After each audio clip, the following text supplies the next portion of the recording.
بسم اللہ الرحمن الرحیم۔ حضرت جابر بن سمرہ رضی اللہ تعالی عنہ کی روایت کا مفہوم ہے کہ نبی کریم صلی اللہ علیہ وسلم فجر کی نماز کے بعد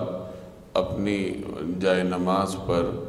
چارزانو ہو کر تشریف فرما رہتے یہاں تک کہ سورج طلوع ہو جاتا۔ یہ سنن ابی داؤد کی روایت ہے جس میں نبی کریم صلی اللہ علیہ وسلم کے معمول کا ذکر ہے کہ آپ صلی اللہ علیہ وسلم فجر کی نماز کے بعد چارزانو ہو کر اپنی جگہ پر تشریف فرما رہتے یہاں تک کہ سورج طلوع ہو جاتا۔ ایک اور روایت میں آپ صلی اللہ علیہ وسلم نے فجر کی نماز کے بعد اپنی جگہ بیٹھے رہنے اور اشراق کی نماز پڑھ کر مسجد سے نکلنے کی فضیلت بیان فرمائی ہے۔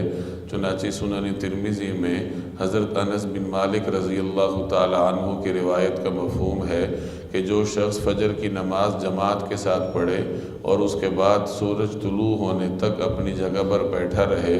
اور اشراق کی 2 رکعات پڑھ کر مسجد سے نکلے تو اس کو حج اور عمرے کا ثواب ملے گا۔ اور آپ صلی اللہ علیہ وسلم نے 3 دفعہ مکمل کا لفظ استعمال فرمایا کہ مکمل اور مکمل حج اور عمرے کا ثواب اس شخص کو ملے گا۔ اور خود آپ صلی اللہ علیہ وسلم کا بھی یہی معمول تھا، جیسے آج کی روایت میں ہم نے پڑھا کہ آپ صلی اللہ علیہ وسلم فجر کی نماز کے بعد اپنی نشست پر تشریف فرما رہتے تھے یہاں تک کہ سورج طلوع ہو جاتا۔ اس سے ہمیں یہ سبق ملتا ہے کہ فجر کی نماز جماعت کے ساتھ پڑھی جائے اور اس کے بعد اپنی جگہ پر بیٹھ کر انسان تلاوت کرے، ذکر اذکار میں مصروف رہے یہاں تک کہ سورج طلوع ہو جائے، تو